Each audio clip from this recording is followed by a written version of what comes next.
Tonight we're very excited to be able to showcase some of the very latest thinking technology related to VR and AR. Daish, who's our resident, and because his parents are here, I'll say a few lies about Daish. He gives a lot to the community in terms of volunteering his time, and very passionate about VR. Raise your hand if you're in the VR Meetup group. Okay, so all of you guys are here because Daish runs that group, and it's great to have you here in Senate Shore. Cool.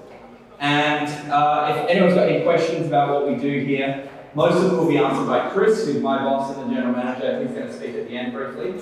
And if you've got any other questions, you can reach out to us in any way you like, social media, LinkedIn. And I'm going to hand it over to Daish. Thanks. Cool. Is my microphone working? Testing. Okay, I'm good. I think I'm good. Try to make it closer. Thanks everyone for coming. This is a really good turnout. I'm very happy. I think it's partly due to all the amazing people that are already working in this building that have just settled in, and we're hoping to actually convert you into virtual reality lovers. There's a whole team of us that are already into it. We've got a very passionate group of people in the Adelaide VR Meetup group. And I'm actually rolling the augmented reality meetup group into the virtual reality one, because I was handballed that when a friend of mine moved away, and we wanted to make the two groups come together so we can show not only just, well, there's so many different aspects of what we're working on. So I work on the brain injury aspect and psychological parts, which we're going to go into further tonight. But I know so many people that work in the VR, AR space, and it's still very undefined for the general community. So we want to make sure that everyone gets a chance to show their work, particularly independent producers. So the meetup has always been about everyone gets a fair go. So anyone who wants to show their work at one of my meetups is always encouraged to, no matter what end of the spectrum that you're on for VR production.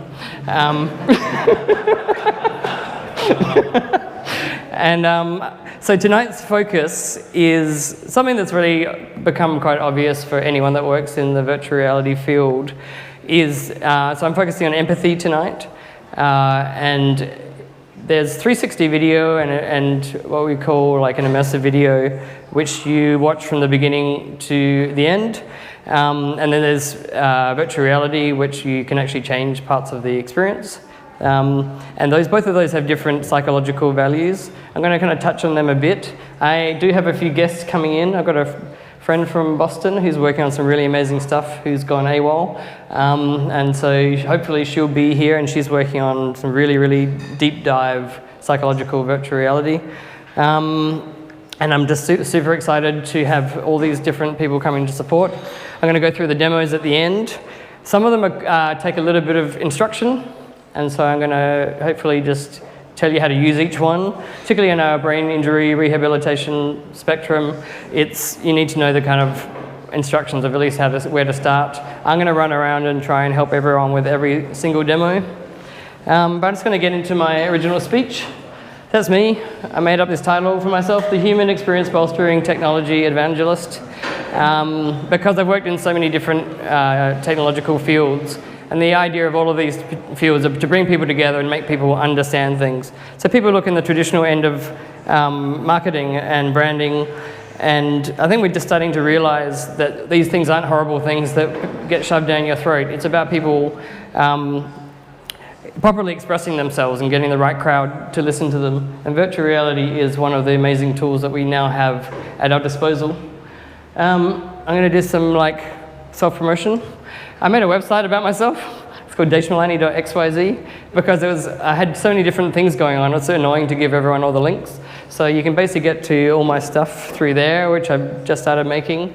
Adelaide Technologies is my other company, which is brain injury rehabilitation. We focus on stroke and upper body rehabilitation in the cognitive area and fine motor skills, upper body. So if you want to find out stuff about me, probably daishmalani.xyz is the easiest to remember, because then I'll put all my other links on there. So why virtual reality? 7 years ago, I guess it was, I was living in Japan. I I had worked in all these different areas. I worked in junior high school for 4 years. I worked in preschool for 4 years. I was working with the Board of Education designing curriculum, and they had curriculum that hadn't been updated in 20, 30 years. And it was really hard to kind of wrangle the kind of new way of thinking within this old paradigm of the education system. I've always wanted to work in game production. So there was a particular game I found, which was called Tiny Speck. Tiny Speck is now called an app called Slack, you might have heard of. I was one of the last people not to get the $250,000 payout when they became Slack. But we're actually a game company, and it was about social gaming and working out how people interacted. So I moved to Vancouver from there, and I spent time working with this game company who went bust, then to be reborn with a $1.5 million boost as another company. But then there was this new technology in town which I had tried. My lovely mother, who's around here, took me to the festival centre in 1993, I think it was, to try virtual reality, which was horrible at the time. But we could see the potential of it, and it disappeared for a long time. And when it was coming back, I was like, this is what I'm going to do. I spent time with them, and we had all these different devices, like companies like Oculus and HTC were coming there, and we had these sticky tape devices, and we're like, what are we going to do with this? Like, what's the ultimate value? And once we realized the level of psychological immersion you get out of it, we all started brainstorming about what we were going to do with it. And it became fairly obvious. There's a connection you get in virtual reality you don't get in other mediums. It's a person-to-person connection if you actually got multiple people in there. It can just be a conversation starter if so Chris and I were we were simulating having a meeting in virtual reality, and in the middle of it we just decided to go on driving a Lamborghini, for example.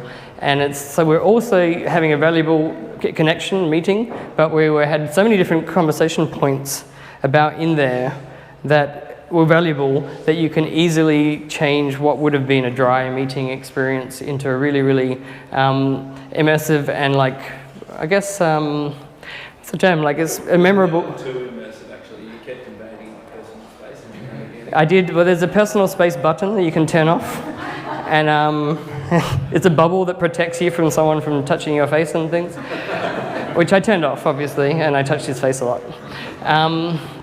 And so, but this time we're going to go, and I'm not going to go too far into our brain injury rehab stuff. I'm going to show you a little bit about it, but then I'm going to go into the other direction, which is going to be more about the empathy. So I was going to show a quick video about the stuff we're doing, and then I'm going to kind of move on.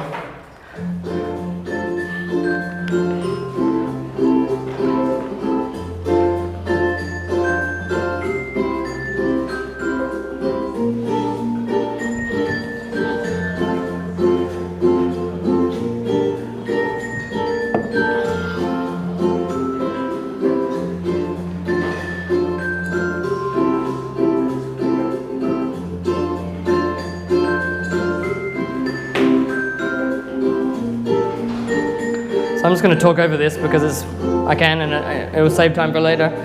So the first day I met Sam, he could move one hand a really, really small amount, and obviously very unhappy with life.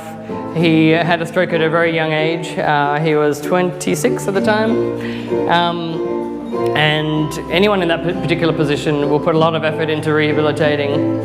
And stupidly, I wear the same clothes every day for a whole year, and so it looks like no time has passed in that video, but actually they used to be my going to people's houses clothes, and so it looked like that was all the same day, but actually over a period of time, and we're not taking full responsibility for this. Sam was doing a whole bunch of interesting rehab, but within the first day of meeting him, not moving, and him getting super excited about playing VR exercises, and him getting his arm so strong that he would punch me if I tried to take it off him. And then him, the last time I was at his house, he walked about 6 meters. And so actually I fell off a rock this week and I'm limping around. And just the slight disability that I've had of limping from one place to the other for a couple of days is incredibly frustrating. But if you can think about the level of frustration that someone of Sam's, he was very active, he was in a band and all this different stuff, going from that being completely immobile, he can't talk, he can't express his emotions. So we're using virtual reality to get him back on track, but also tools for him to be able to communicate with. So that's one end of the VR spectrum. And then the second level of connectedness for us is data. And so we can, we have a roadmap of data, how we're going to get more interactivity and more data out of a particular patient, and which means we can provide them such a better level of care into the future. So this is one side of the connectedness. And then I'm going to move into the more education and the psychological understanding. So there's an old adage that goes, tell me and I forget, teach me and I remember, involve me and I learn. And this is where virtual reality really comes into its own. And kids love technology anyway. They pick it up like they've known it their whole life. You see a kid with a new piece of tech and they're just 2 seconds later they've sussed it out. And they're super, they're already excited at that point. And then you put them into a similar learning experience that they're in through a book. And then they're immediately more engaged. They're telling their friends about it. They've reminded themselves about this learning experience about 50 times by the end of the day. So we're hijacking this idea, and then I'm putting immerse me and I feel, because you have an emotional connection to the things that you're doing in our virtual reality environments, and keep immersing me and my brain learns. And so the idea of our long-term rehabilitation is that you can go into this other world, have these different abilities, translate those abilities back onto your own body and brain over a period of time, and in a convenience of being able to do it every day in the same way you go to the gym or lift weights. And so you can do it on a daily basis rather than once every month or once a week or whatever. So it's a paradigm shift in brain activity. We're seen in rehabilitation, but so we're going to move into the second part of, besides cognitive function, is empathy. And getting someone engaged in an environment where they are someone, or they can be someone, or they can understand something from someone else's point of view, is turning out to be one of the greatest things that's ever happened for explaining difficult situations in the world. Amnesty are using it, WWF, things that you wouldn't be able to experience properly, or we've been desensitized through seeing on a two-dimensional screen. Obviously horrible things on the news every night, and that is educational, but we've learned how to filter it out. But when it's a 360-degree environment and you're completely immersed in it, then it really, really takes on a different feeling. Notes on Blindness is one of the very first virtual reality experience I did. It was on the Samsung Gear VR, and there was a scientist who had gone blind, or was going blind, and he quite happily, I've got to say, narrated his becoming blind. He was fascinated by the idea of going blind, and so he made it every day a recording, and you can listen to his recording.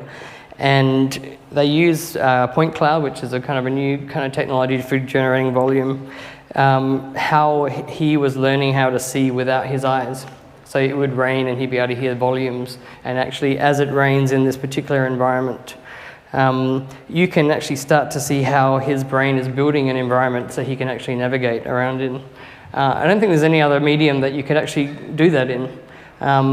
You could, you can have lots of interesting dream sequences and stuff in movies, but not actually your environment becoming usable in the same way that I did in Notes on Blindness. Clouds over Sidra. Sidra is a girl living in Syria. And it's now been turned into this new website called 360syria.com. And it's about her experience of moving from her homeland. I think she went to a refugee camp in Jordan. And you get to see her day-to-day life in a 360-degree video. This was one of the very first times that a big corporation like Amnesty had dabbled in the 360-degree market, and they took it to the world's, what are they called, film festivals. And they were seeing between 50 to 100% higher donations after people were going into these virtual reality experiences versus the videos had made about the same experiences. And it was just basically based on the empathy that people could feel for them when they perceived themselves to be in the same position as that person. Traveling While Black is a new one that's just been released, so if you buy an Oculus Quest at the moment, it comes with that. It's based on Rosa Parks and being the first person to refuse to get off a white person's bus.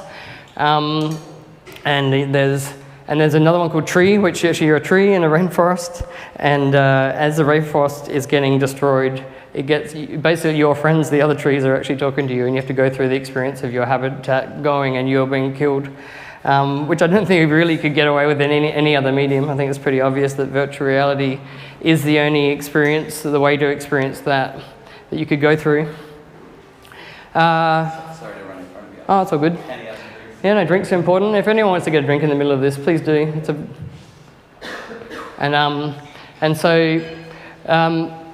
These are a couple of companies I've worked with. So Liminal VR is psychological VR, Parting the Veil we did, which is actually understanding the dying experience.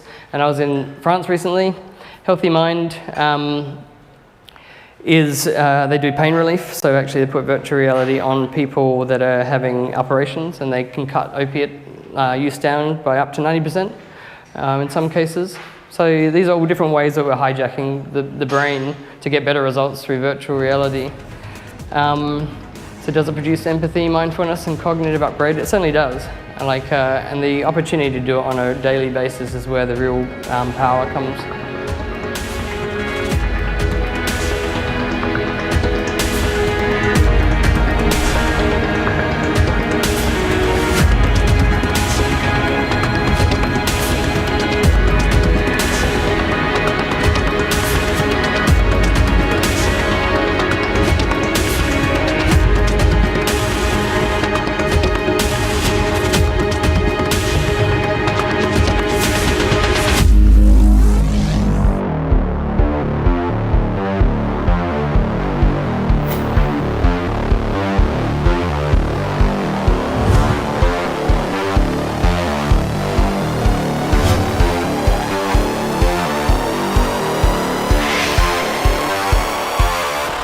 Welcome to the revolution.